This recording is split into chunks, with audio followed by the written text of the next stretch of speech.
Hello. Welcome, everybody. Going live.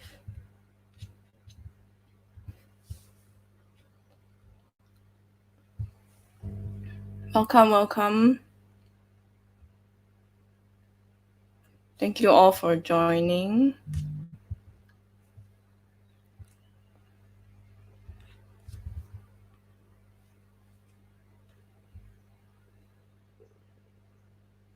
All right.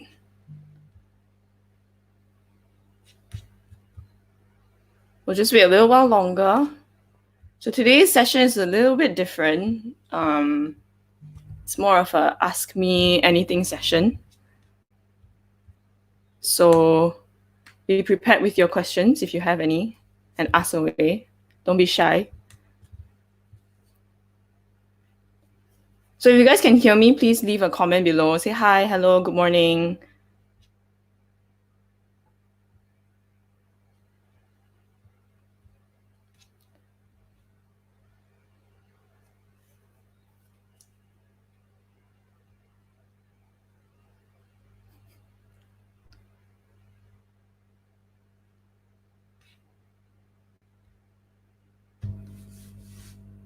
Hello, nobody wants to respond to me. Can someone say hi? There's at least 14 of you watching.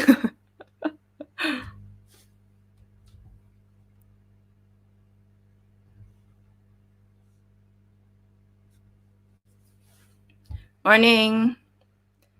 Thank you for responding. Hi, Joanne. Hi, Linus. Hi, Angeline. Hi, Michi. Hi, Wilson. Thank you, guys. I don't feel so alone. Hi, Jeffrey.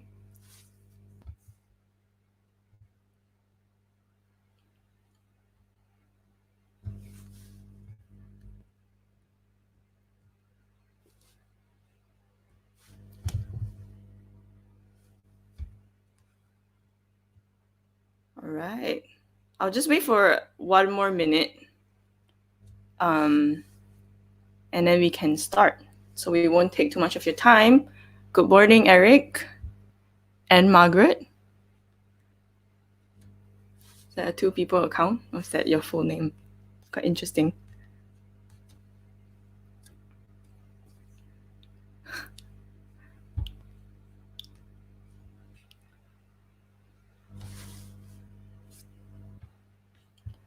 All right.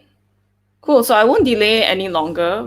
I'll just start while people keep coming in. But thank you guys so much for joining us this morning. I know it's a Saturday and it's 10 in the morning. For some of you guys, it might be a bit early, but you guys should be awake. So it's good. You guys want to be productive today, which is great. So today's setup is a little bit different. Like I mentioned in the beginning, it won't be the usual presentation style. We will actually have more of a casual conversation with the two speakers that you've been seeing the past 4 sessions, which will be quite interesting. So you can get to know them a little bit better and their journey and ask them all the questions that you want to ask them. Okay? So before we start, I will still give a quick introduction of Open Academy, which is the platform or the Facebook page that you're currently watching this on, the Facebook page. So for Open Academy, we are the education arm of a company called Open Minds, which is a marketing technology company that has been in the industry for about 8 years now. So Open Academy run training, we do speaking engagements, we do conferences, we do mentoring sessions for SMEs, corporates, individuals of the sorts. And the things that we kind of teach or educate are digital marketing usually, tech development, and also sometimes digital creatives as well. So we are very active in the education scene and also in the marketing technology scene. We have kind of spoken around the globe. We've done many talks, seminars, and conferences around the world. So Malaysia is one of it, obviously. We've done it in Singapore, overseas, Europe as well. For Open Academy, what we are here to do is really to bring you practical insights to you guys, right? So our instructors are practitioners within the industry. They have been working in the industry for a while now. They will bring their personal experience with clients, with people that they have worked with within the industry, and bring practical insights to you. So we try and avoid all the fluff, tell you straight to the point and things that you should know when dealing or when doing certain things about, especially about digital marketing. We also have quite a number of experience, like mentioned before, 8 years experience within the industry. So we have quite a number of connections, a number of partners that we can connect, usually our students or our alumni with, and build a very strong connection there. And lastly, we have lifetime alumni support. So that means that once you have joined us, whether with a webinar, a course, or a speaking engagement, you are one of Open Academy's alumni, and we support you for a lifetime. So we are still in contact with a number of our students as well. We do quite a number of mentorships. They still ask us questions regarding maybe things that they're not sure with or unsure with. So we provide that kind of service. So without further ado, I will bring in our two speakers, and I'll let them actually introduce themselves and tell you a little bit more about their entrepreneurial journey. So we have Jen and we have Daryl. Hey everyone, good morning. Hi everyone, good morning. Thank you for spending a Saturday morning with us. I know I'm looking out the window now and it looks like a really cloudy Saturday morning. But despite that, you woke up and you're tuning in. Thank you very much. For those of you watching this on replay, even better, thank you for catching this replay. Just a short introduction about myself. My name is Jen. If you have seen some of our earlier webinars, you probably know me as the co-founder of Open Minds Resources, an 8-year marketing technology company based in Malaysia, Singapore, and Hong Kong. However, some of you may not know that I've actually been in the business for about 15 years. I started my journey when I was 17 years old, really doing the scrap stuff. It was nothing like consultancy, it was nothing high tech and all that. It was really just a small little hardware company that I used to sell parts within my college, and then things started to evolve. Since then, I've started 7 other businesses before coming to Open Minds and founding it with Daryl and 2 other founding partners. I'm very, very passionate in entrepreneurship, very passionate in marketing technology, and that's enabled us to do a lot more, as how you have seen us share our knowledge and experience within the industry. I'm also a part-time lecturer at APU. So I do spend part of my weeks mentoring students, working with students, and even in teaching college and university students in different modules, in whether it's information systems, e-commerce, or even digital marketing. And yeah, that's about me. Okay, cool. And how about Daryl? My name is Daryl, co-founder of Open Minds. Unlike Jen, of 15 years, I've been in the business for about 11-ish years. I started off my first business. It's called Chase Motions, and at that time, I was a lone wolf, a lot will call. At that time, having my own first business in the talent management industry. I pivoted that, long story short, I pivoted that to a video production, a management company, and that's where I also met my current partners together with Jen and the other 2. And then we merged our companies, and then history is up to now. It's called Open Minds, and we are very much in the MarTech industry, as Jen has mentioned.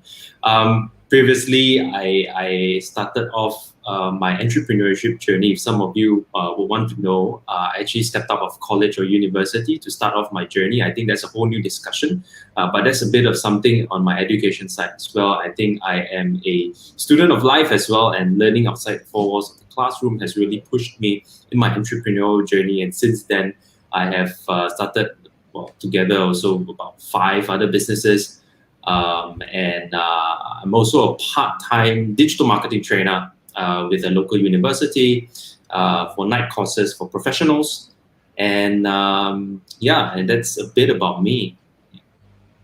Right, those are not too long but not too short introductions of yourself, which is great. So I think everyone kind of has a better understanding of your journey a little bit, but I think maybe it's good to start with what made you want to go into entrepreneurship in the first place? Like, what was your motivation to even start? I think for me, my motivation when I was younger, when it's in a bit quote unquote immature, in high school days, 15 years old, I always wanted to own my own business. And I always told myself, hey man, I want to be my own boss.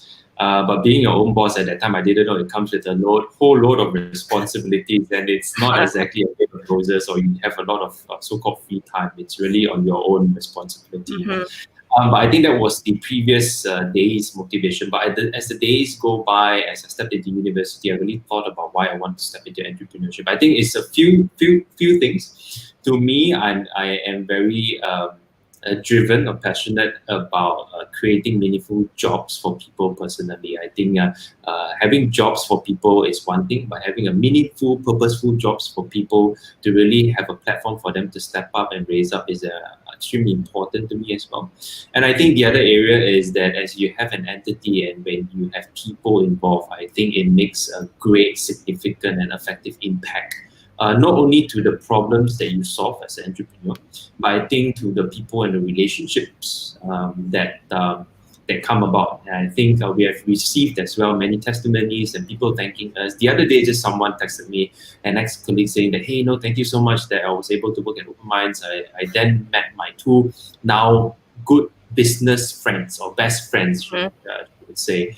I think that is very encouraging to know that even in this little community, we have played a role in other people's progression as well. So I think these two main areas really drives me, even up to now, knowing the purpose of having jobs and also creating the impact through people. Yeah.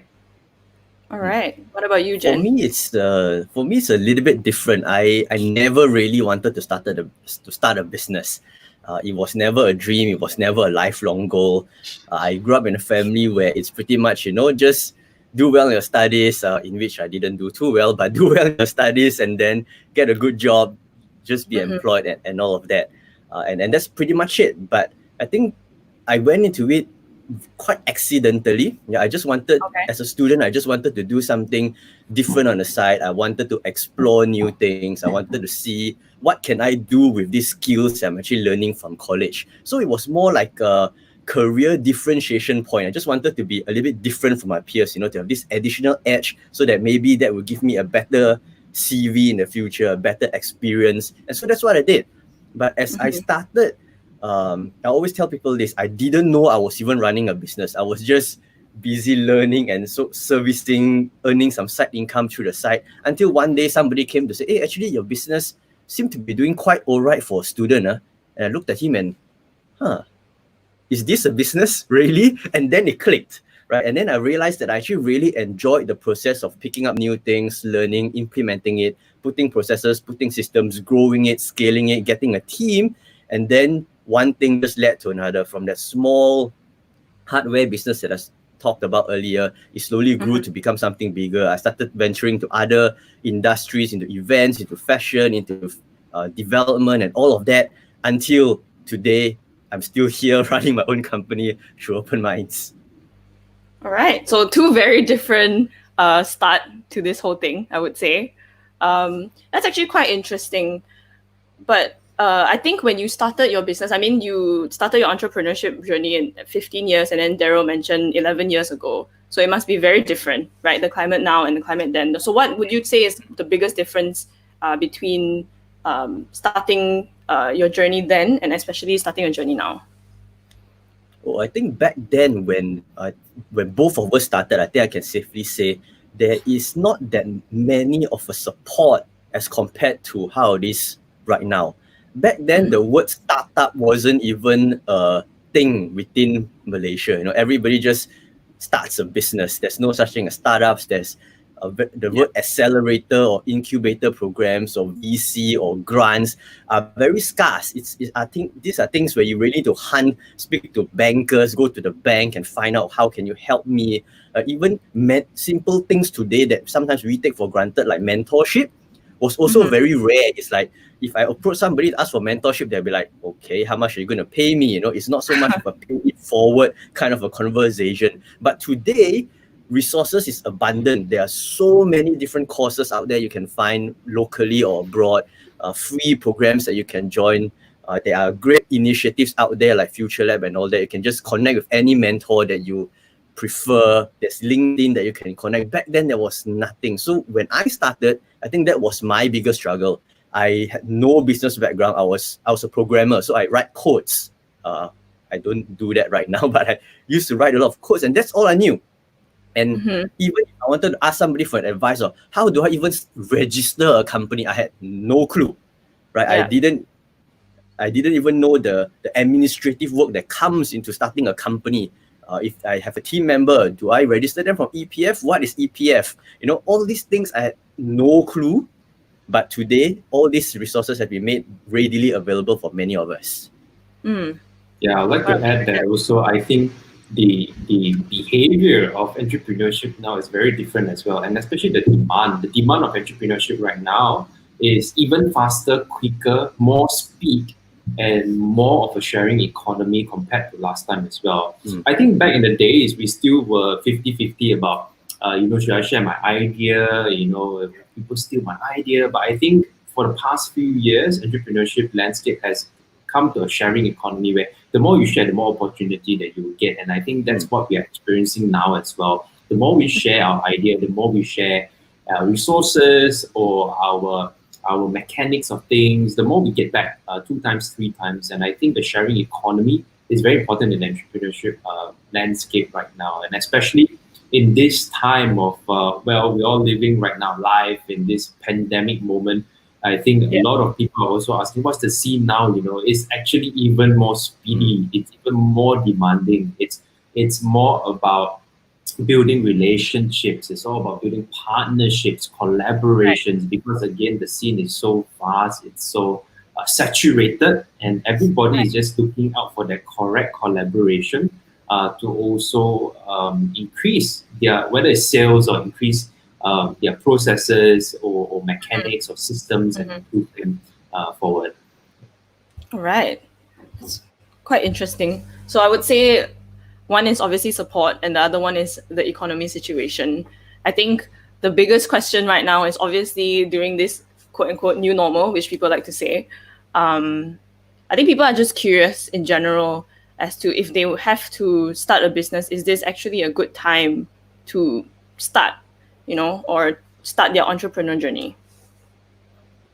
I think that I specifically do not like the term new normal. I think maybe it's because I'm hearing it too much nowadays. I think this new normal, new reality, I think we've been blessed to be geared up to something like this. Just that, unfortunately or unfortunately, this so-called new normal and new reality has been pushed from the back of people's minds and right in the forefront of economy right now. We were quote unquote forced to digitalize or forced to take on entrepreneurship as an option. I think people nowadays, especially those who are jobless, very unfortunate, but there's a high percentage that the unemployment rate is going up in Malaysia, and I think we're very aware of this, and people are starting to look out for businesses, and they're trying to jump on trends, they're trying to jump on essential products, does it really work?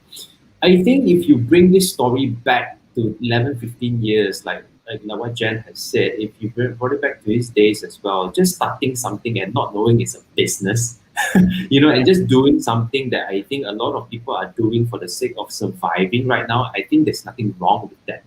All of us, we have to maintain our lifestyle and we have to just maintain our livelihood. I think there's nothing wrong with starting a business, jumping on a trend or a bandwagon right now, just to survive something, to use that as a launch pad for you to realize the bigger thing, right? I think a lot of us sometimes we don't know how to realize an opportunity until we start doing it, until we start digging our feet deep into that current opportunity that you see under your nose, and then experiencing it for yourself. And the next level is then figuring out, okay, where do I go from here, right? So I feel in this time, if you have an idea, again, it's very subjective. It's different seasons for different people. It's different condition, different financial situation from different people. I think we totally understand that. But from a general sense, if you really are at your wits, you got nothing else. We got friends selling vegetables, chicken, vegetable, and I think that is from a human point of view, is just survivability. And from there, we have seen people also from doing that, able to figure out then, oh, what is next? What is the problem in this industry? Let me find a solution Right. for this. And you very well maybe from selling vegetable to owning a full-fledged CRM or a full-fledged management system for vegetable sellers. I don't know, right? But all I'm saying is a platform as well for you to realize the next opportunity or purpose. All right, that's a good reminder, I guess, to everybody. Do you have anything else to add, Jen, about this? Well, just something small. I mean, I'm sure we are. This phrase has been greatly overused, right? Everybody is saying, apart from new normal, everybody is also saying, with crisis comes an Yeah. opportunity, right? Then they talk about the Chinese word and all that. But I don't want to talk about that. In fact, I just want to give a different perspective to say that there's actually no right or wrong time to start a business.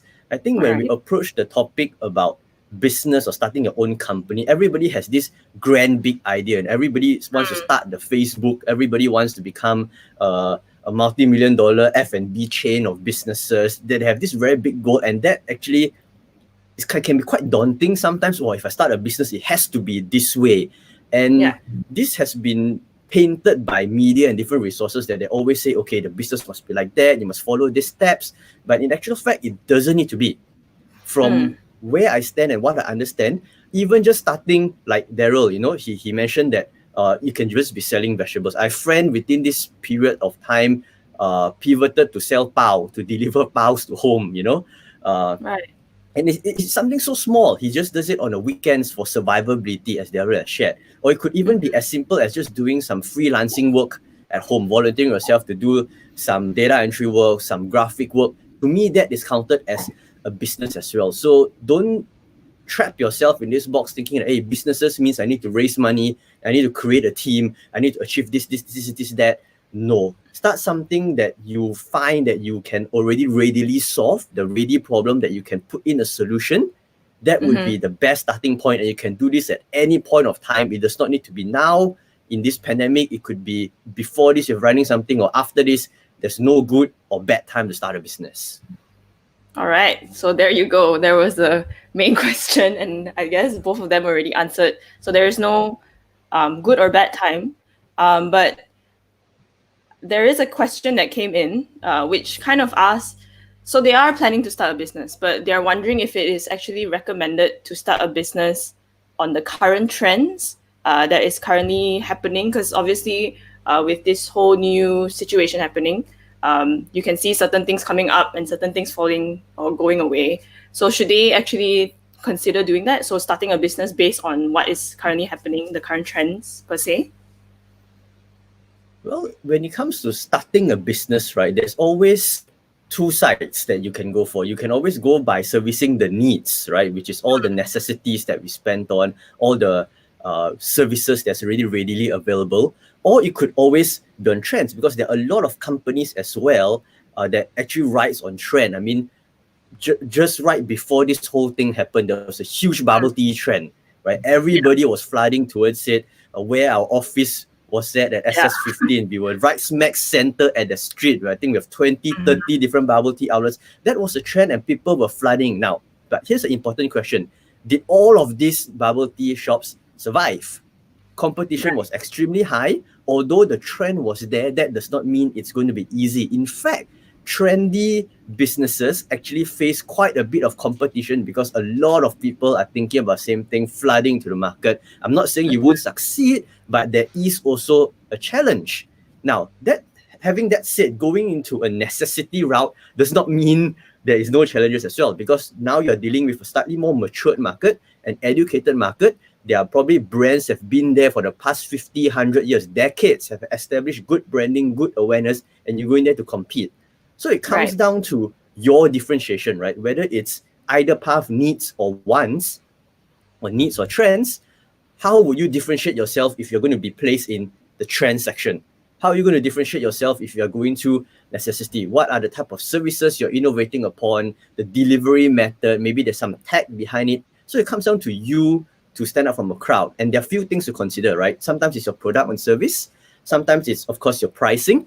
Sometimes it's maybe your location. Maybe your competitors are out of, they are only in main cities and you're targeting the suburban cities. That could also be an advantage. Or maybe there's some tech supporting you in terms of scale. You're doing a global type of a business. That potential is also there. So it's not so much of whether, oh, should I go into trendy or not? Will I miss out on these trends? No, but what can you do different with that trend? That's the more important question to ask. Okay. Anything to add, Daryl? Like, do you have some sentiments about this? We don't know your situation. I think what Jen has just explained is also a lot to digest. But for me, it's also just, if you're already asking this question, I think that you're in a situation where you're probably really thinking about the next thing, really thinking of how am I going to survive, should you really jump on this trend? I think, again, answer these three questions. Do you have easy access to this so-called trend or product, right? If it's yes, then it's easier to start. If do you have a right hook, meaning to say you have a USP, something a bit different, something that may stand out different from other trends. It could be your service level, it could be a better product delivery method, it could be online, I don't know. But if you answer yes, then you're also at an advantage. And do you have to spend a lot of money? Because again, I'm sure a lot of us are tight right now. If you have to spend too much money, I think you also may want to just double think, triple think on what else can this money be spent on. And I think where we come from, I don't think you need to spend a lot of money because we have started a lot of businesses bootstrap. So if you can answer these few questions, I think it may help you in knowing whether you should actually jump on this trend as well. Yeah, just to add on. So you brought up money and you also brought up bootstrapping. So I think those are two very interesting keywords that I think a lot of people who are starting businesses who are considering, right? Especially those two things. So maybe let's go into the money side, which is usually if people think of startups, the first thing they think of is, oh, I need funding, right? So one, is that necessary? And two, right now, is it, a good time to actually look for funding? I think for us, like both of us, we have kind of answered this in pockets of our discussion. The first thing is financing and funding, right? Every business, sure, you need to start somewhere with some sort of capital. I think through our journey in Open Minds, we have just to say this as well. We're very proud to be bootstrapped, right? Meaning to say we went in with a super duper minimal capital, like insignificant to a lot of people as well. To so-called start a business, and moving on from there as well, we started a few businesses bootstrap. At this point of time, I think it's very difficult to say as well in terms of funding, because a lot of funding nowadays comes in terms of grants and for ready SMEs, meaning to say the business has been, I guess, in the market for 1 or 2 years. Then they give you some sort of grant. If you're really in the mode of like dying off, then they give you a grant or a relief. And if you look at funding from the angel investors or VCs, if you look funding from crowdfunding, I think you have to consider in terms of the viability of your products or services. And I think a lot of VCs, we can't really speak on behalf of VCs right now, but I think a lot of VCs are also looking at it's very difficult for them to put out money. In the past 2, 3 years, 4 years, it's already very tricky for VCs to actually put out money already. And coming into this time, I think funding right now in their books is also to a certain extent holding on to what they have and really scrutinizing new businesses and potentially not too much essentials and the things that are too trendy or too saturated, So I think our encouragement to you is that you don't exactly, even if you're doing product, you don't really exactly have to have a lot of capital or funding. There are many ways to do it. We have seen businesses in Malaysia here with low capital, but they managed to get a high pre-order. And with that high pre-order, then only they go and get that minimum order for, let's say, 500 pieces, 1,000 pieces, 20,000 pieces, whatever. That requires a high capital, but in the first place, you don't have that. So what you do, you go to the people who want it, you get pre-orders. That is one method that has been practiced now, right? There may be other ideas and practices I think you can explore as well that will help you not have such a high funding commitment. And I don't think it's very, in my books, I don't think it's very smart right now to put out such a high investment but try to find something that will grow your capital bit by bit, and try to be smart about your funding, and don't put that kind of a burden on you, especially at this time.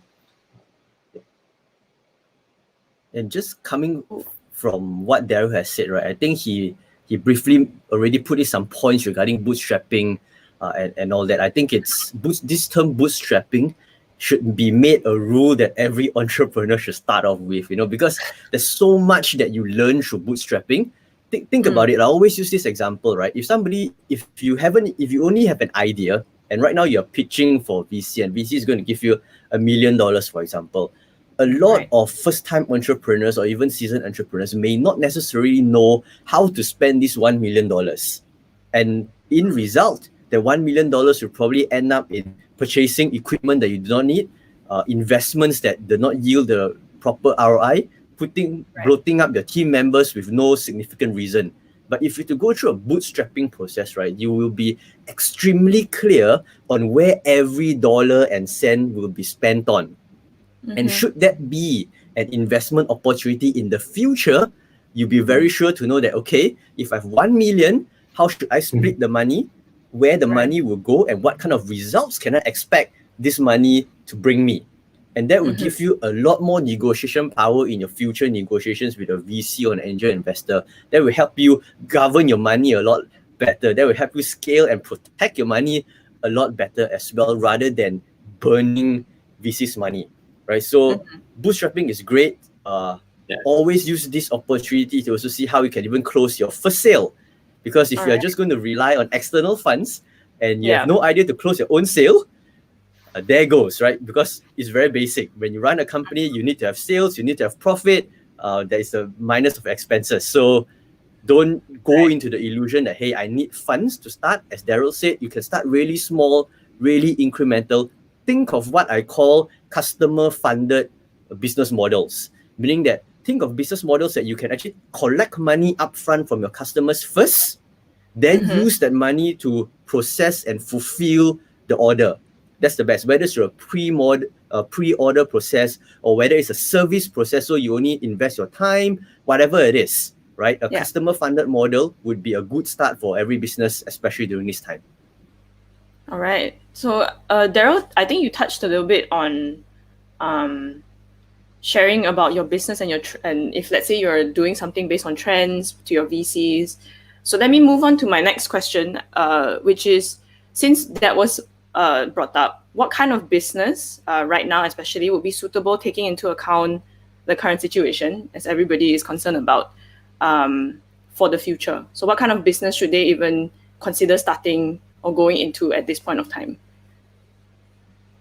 Wow, I think this is a good question. I think everybody's trying to find out what exactly they should go into. I think industries that you, sadly to say, should not go into are the ones that are highly affected, traveling, hospitality, these areas. A lot of people actually talk about F&B or don't go into F&B. I think, to me, the mindset should be, then what can you translate? A business that can translate it to be online, right? Centralized and decentralized, meaning to say a business that you find that can go online, meaning to say you can go on marketplaces, they can buy your products through a e-commerce store or even Facebook shop. Then you want something that can be centralized, meaning to say it's something, an area where you can produce this product or service, right, without the need of multiplication of areas, meaning to say you try to cut your expenses down by one place, but you can service multiple areas. And decentralized, meaning to say, of course, remote workers to a certain extent. Decentralize your workforce, decentralize your packaging, perhaps. It doesn't have to be everything in your place. Now, if you notice, I'm talking more about product because I feel services nowadays, service is all about your time, right? And everybody has time. Everybody can do certain coaching, consultation. Everybody has time. You can put out content. You can go on the blog. You can type something. I think that is a low-hanging fruit. But if you like to sell a product, and it can be a digital product as well, don't get me wrong, it can be a physical or digital product, I think the areas of advancing digitalization or digital transformation, anything that has to do with online buying or transaction. I think that is somewhere to look into and explore. In terms of product, I think there are still a lot of opportunities and pockets of opportunities where you can actually explore selling products that are actually essential, right? Because again, people nowadays, I feel personally that yes, they can be loyal, but not too loyal to the brand as well. So I feel that if you are going into that, right, the essentials, try to find a way where you can couple it with digitalization, remote working, decentralized, and also a centralized place where you don't have to perhaps keep a lot of stock, right? And then use that method to try and push again sales and then flow with it and see where that goes. Because we also notice a lot of people start off with, for example, hand sanitizer, and then they do different things after that, right? Right. Swabs, multi cleaners or whatnot, so on and so forth. But I think these are areas that you can potentially touch on, and I think there are really communities out there that you can also play, like Shopee, Lazada, or whatnot. I think these are good platforms to just get kickstart on it, right? So I think the industry right now is too saturated. I think there's no one specific thing, but I think there are opportunities where you can just jump on board, find that something first, and then run with it. And see where that brings you, because then you get a real feel of the ground, you get a real feel of customers, you get a real feel of pricing, packaging, processes, and so on. Yeah. Okay. Since you talk a little bit about digitalization, I'll open this question to two of you. Someone did ask on how to start an online business and what are some of the requirements. So I know that you've shared a little bit about going into marketplaces, but are there any other steps or other requirements or things they should kind of ask themselves before actually starting an online business and during the whole process? I think the biggest question to ask yourself, because online business is very big, right? Anything could be an online business. So the first question you should really be aware of is, what kind of a problem am I really trying to solve using digital means, right? Because it could be something like as simple as digitizing a product or a service like what Daryl shared, but it could also be maybe a way or a tool to help businesses save money, to reduce costs, to reduce distribution, or it could be a tool to increase awareness and distribution. So even if you take the current situation, this pandemic, this COVID-19 situation that we're in, right? It's the same thing. You're thinking about, hey, yes, the outlook is not so great for businesses right now, but what are the challenges they're facing right now? Okay, maybe it's because they are putting on too much stock. They're holding on too much stock. Maybe the distribution is weakened. Maybe they lack the awareness. Maybe they lack the cash flow. Maybe they lack the customers coming to buy from them. Now, these 5 things I mentioned, right, could already be digitized to be a possible online business. Right? It could be a marketplace, it could be a automation tool, it could be as operations management, it could be a better communication tool with your team members, it could be an awareness distribution tool, it could be a lot of things. But it all comes down to which problem, 2 things here, which problem is the problem that stands out to you the most, that's 1. And number 2, is your solution, or can you have a solution that provides enough value to the problem that people will buy from you? If you can answer these 2 questions, then that would be your immediate step in going to online business. Because to be honest, if you haven't solved this is the most critical part. Once you solve this, the next step is basically just execution. Right? I think we are looking for the resources to build this platform. You're finding the right people that can help you make this into be a reality. Then after that is your registration of business and so on. And to me, those are the simpler parts. But all starts with, what are you solving and what kind of value you can provide, how big the value is that you can provide to actually solve the problem. All right. So I hope whoever that asked this question has written that down. So the 2 questions that you have to ask yourself. And there's also another question. This person is actually interested in building up a portfolio or building themselves up. So maybe more on personal branding, I would say.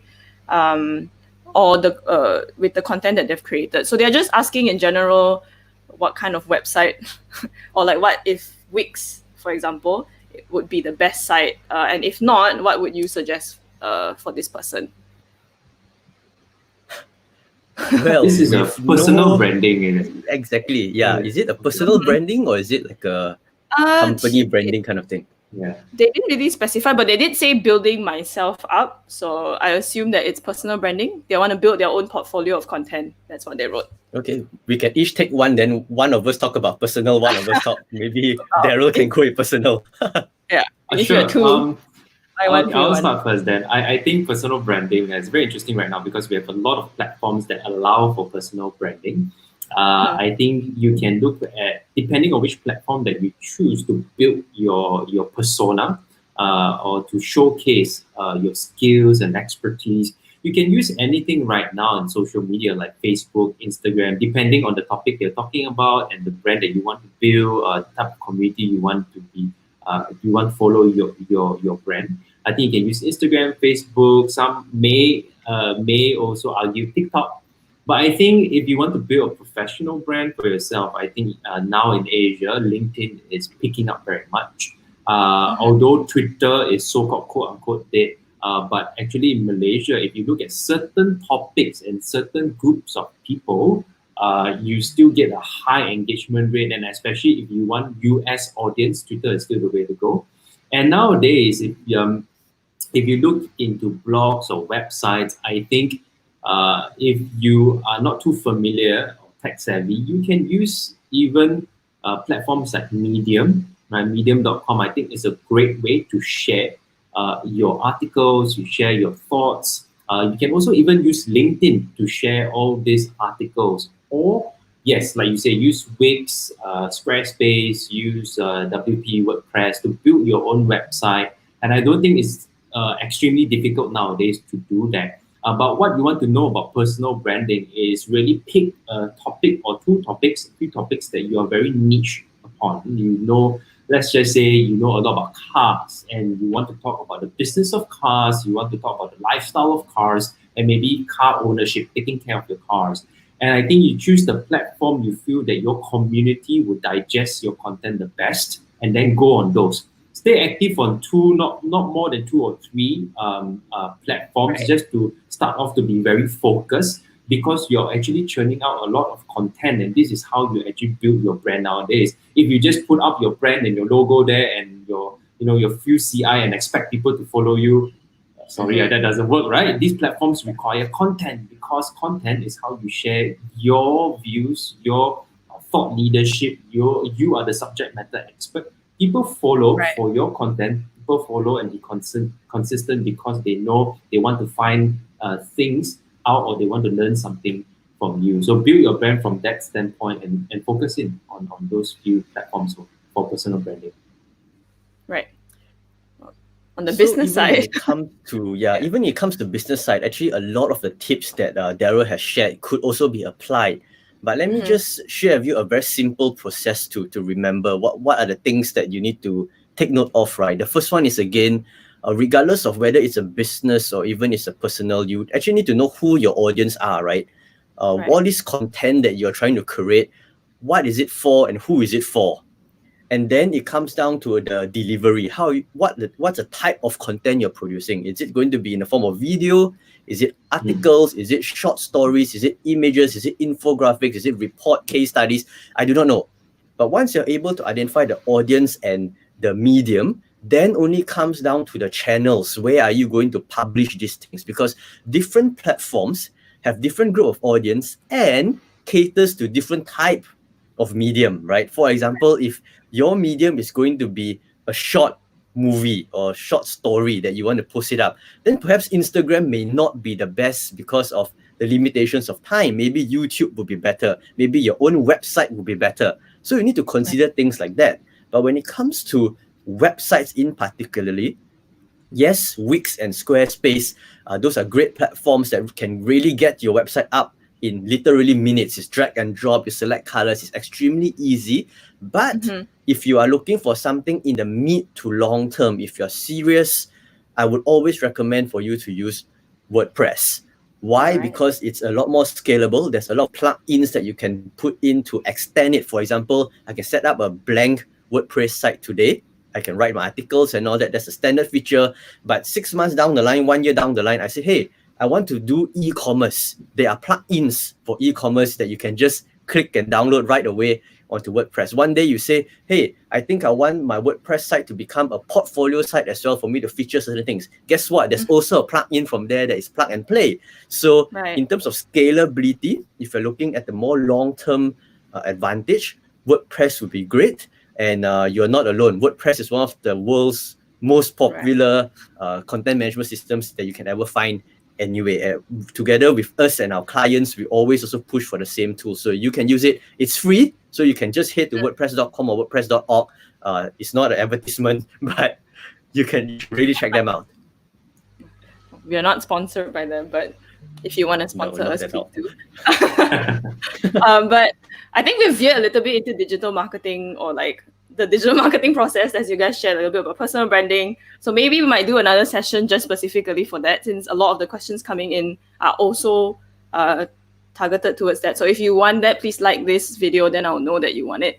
That you guys want that session as well, especially for digital marketing. But let me just bring it back a little bit more towards your entrepreneurship journey. I'll just end this whole thing with one last question, which is for people who are wanting to start, or they are looking to, or they have a business idea, right? What advice will you give them? I'm sure that your experience you have success, you definitely have failure as well.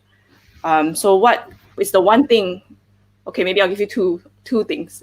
What are the two things that you would tell them, or advice that you will give someone that really wants to kind of start a business right now? Seriously, it's just to start, right? I think it really is just to start. I think you shouldn't complicate the process of going to business. Like I shared earlier in this session, that you shouldn't imagine it at the end, right? A lot of us, when we start, we had the end in mind, and it's very big, it's very daunting. And in that situation, we tend to lose ourselves because we don't know which is the first step to go to. And if you take reference from even big companies like even Facebook or Uber or Grab and whatnot, they did not start off with the app they have today. They all started really, really small, solving one simple problem.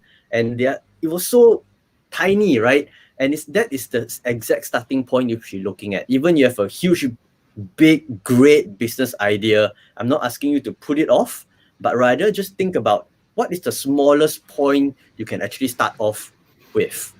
What is the first step I can take to close my first client?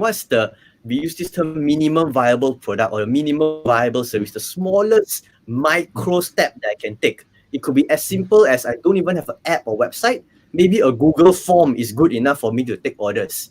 Maybe I can put up my WhatsApp number and people will just PM me their orders and I can fulfill their services, or I can consult them, schedule a Zoom call, do whatever it takes to fulfill that particular client. So don't complicate it. Use really small tools, free tools, and see what you can already make of it. It's more important to build a base of paying customers before investing into high-tech products and growing your team to achieve that kind of a scale. All right. Yeah. What about you, Daryl?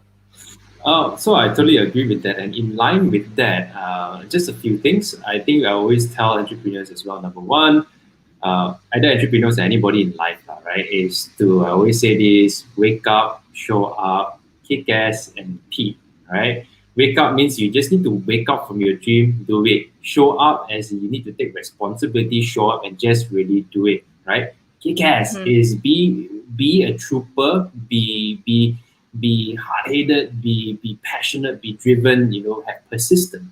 And then repeat. That's focus and consistency. That's what's really drives a business to, or your personal brand to success as well. And I think the area of challenges and failures, earlier on, Celine, you mentioned that. Guess what, guys and girls, you will fail. 100%, you will fail. Sorry to say that, but you will fail. But I think it's just a process. Don't worry, it's part and parcel of the process. So what happens when you fail? You fail forward. You fall forward, right? You hear all these things. But really, in practical terms, is that when you fail, find a response rather than knee-jerk to say, enough, give up, I close down. in every failure, there's some sort of opportunity that something that you missed out that you may want to revisit. It can be a financial thing, it can be a partnership thing, it can be a product thing or failure. Revisit that, take a step back, look at the bigger picture, and then fail forward, meaning to say use that failure process to also divert you or pivot you, force you to change certain things to help you Right. get to that bigger goal, right? Because again and again, we always also say that rough seas make tough sailors. So if you want to be a tough sailor, you need to have failures to achieve those triumphant moments in the future. All right. So we have it here, folks. Everyone will fail, but it's just a matter of how you get back up. And I think what Daryl's advice is good. It's like how you change, how you pivot. So that is the last question. Thank you guys so much for imparting your wisdom on entrepreneurship with us. So before I actually end this whole thing, we would like to just share with you guys on what is happening with Open Academy. So just give me one more minute. It won't take very long. So we actually have a digital marketing starter kit that is actually available for you guys. So if you guys, there are a lot of digital marketing related questions right now.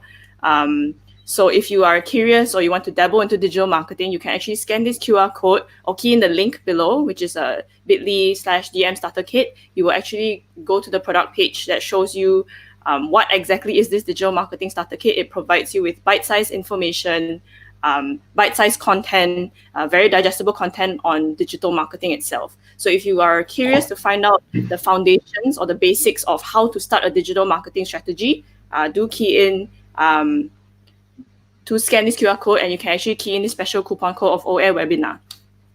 Okay? All right, so that's it for today's session. Thank you guys so much for joining us. Thank you, Jen and Daryl, for joining this session as well.